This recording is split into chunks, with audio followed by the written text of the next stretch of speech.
deals with that. And House Bill 1 takes a step in that direction by putting about $3 billion toward property tax relief. The other thing that happened at the legislature yesterday was that the House Ways and Means Committee passed out of their committee the cap on property tax revenue that can be generated by cities and by counties with a 2.5% cap. I want to talk about that for a second, because if that were ever to be able to be something that was passed by the legislature, it would have a profound and significantly prejudicial and horrible impact on our city and how we operate and manage our city.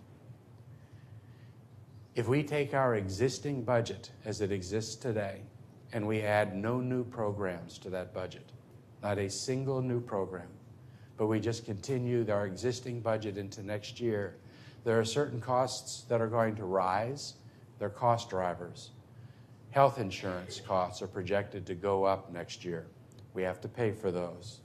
We have wage increases that we pay to our employees. We have wage increases that are built into our contracts with our police and our fire and our EMS. When you look at all of the cost drivers that are built into our existing budget, it requires us to increase spending by 3.8%. 3.8%. That's changing nothing about the existing budget. If we get capped at 2.5%, we can't get to that 3.8, which means not changing anything in our existing budget. If we get capped at 2.5%, we have to start making cuts. And not only that, but when we make cuts in the budget and pass another budget at 2.5%, we know that the following year we're going to have to cut things again, because our cost drivers will rise faster on any size budget, will rise faster than that cap will rise. The other challenge that we have in our city and other cities around the state is every city is different. Only half of our revenue comes from property tax. The other half of our revenue comes from other sources.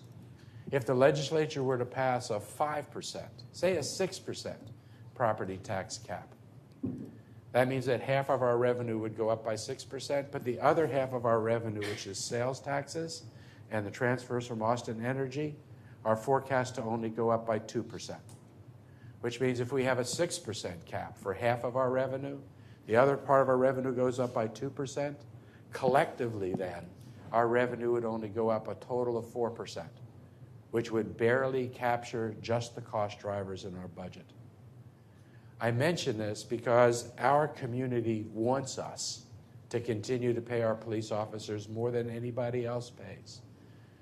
One of the reasons why we're one of the safest communities in the country. Our community wants us to do something about the homelessness challenge that we see in our street. This budget reflects this on more than one item. But if this legislature actually follows through with a 2.5% cap, then we're in trouble. We're going to have to start cutting things that are core to our values.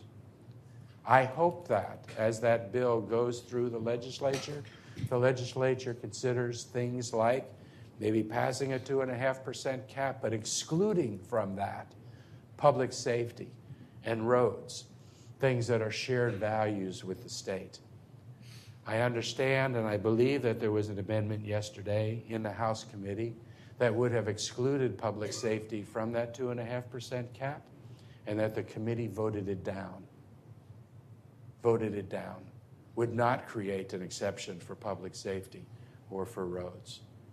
I think that would be horrific for our city. And since that passed last night, and it passed out of the House, it's now working its way and will be set on calendars, I imagine, to be considered on the floor of the House. It would fundamentally impact how we preserve the quality of life and our economy in this city. And I think it's important that everybody know what's happening. So thanks to the dais, to SAFE, and to the departments for working together on this. Thanks for pointing those other things out. Now that you mentioned it, I want to give one last number for my soliloquy because I want people to know this. Because it emphasizes how, if we're going to do something about property taxes, it's not capping cities or counties, it's doing the work on school finance. The savings for the average homestead in our city, if we were capped at 2.5%, if we were over $50 million upside down in our existing budget, if we carry it forward for 3 years, the savings for our taxpayers, $2.70 a month. And the question ultimately is that a trade-off that we want to make as a community, or quite frankly, cities all across the state?